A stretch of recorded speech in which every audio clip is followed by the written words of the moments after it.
garsoorayaashan la dhaariyey waxaa soo magacaabay dhowaan madaxweynaha dowladda federaalka mudane maxamed cabdulaahi maxamed farmaajo waxaana ay ka mid noqonayaan garsoorayaasha maxkamadda sare ee dalka.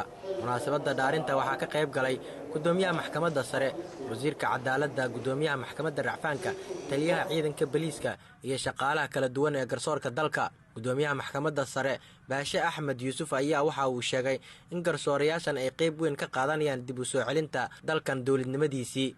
marka waxaad ogaataan inaad kaalin weyn aad ku leedihiin soo celinta ummadnimadii iyo dadnimadii iyo dowladnimadii ummadda Soomaaliyeed ay lahaan jirtay. haddii aynu nahay garsoorka waxaynu ku leenahay kaalin weyn. garsoorayaashiina cusub ee maanta ku soo biiray idinkuna kaalintaas ayaad qayb ka noqonaysaan. marka waxaan rajaynaynaa insha Allah tacaala inaynu taariikhda baaldahaba ka gallo oo aynu qayb weyn ka noqono dib u soo celinta dalkii Soomaaliya iyo dowladnimadiisii. gudoomiye baashe ayaa waxa uu si weyn uga hadlay arrimaha musuqmaasuqa, waxaana uu sheegay inay jiraan qareenno qaata laaluushka kuwaas oo dagaal lagula jiro sidii bannaanka loo soo dhigi lahaa. arrinta musuqmaasuqa waxaanu kula jirnaa dagaal adag.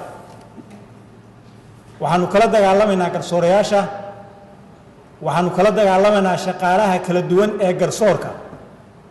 waxaa kaloo aanu hadda iyagana kala dagaalamanaa hay'adaha kale ee ku lugta leh arrimahaas. tusaale ahaan haddaan soo qaato ururka qareennada, waxaa jira ururka qareennada aad iyo aad baan u bogaadinaynaa shaqada uu qabto, waanan u hanweynahay. laakiin waxaa jira dad ka mida qareennada oo hadda aanu arrimahooda gacanta ku hayno oo iyagu halkii ay u shaqayn lahaayeen qareennimo u shaqeeya dilaalin ahaan.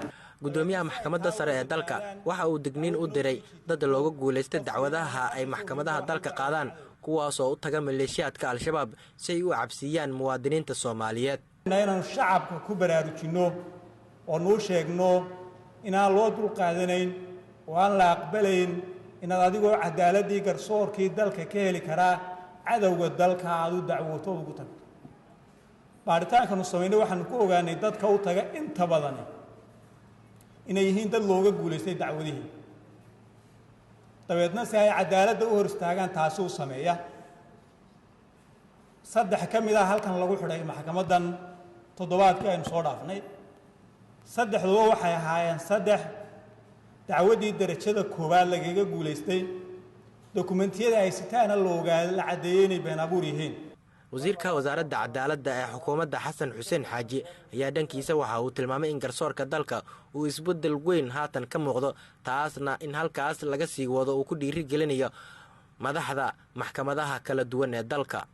mar labaad waa ku hambaliyeynayaa isbeddelkan yar muddadii aad joogtay ka qabsoomay garsoorka, khaas ahaan maxkamadda sare iyo maxkamadda rafcaanka iyo maxkamadaha degmooyinka.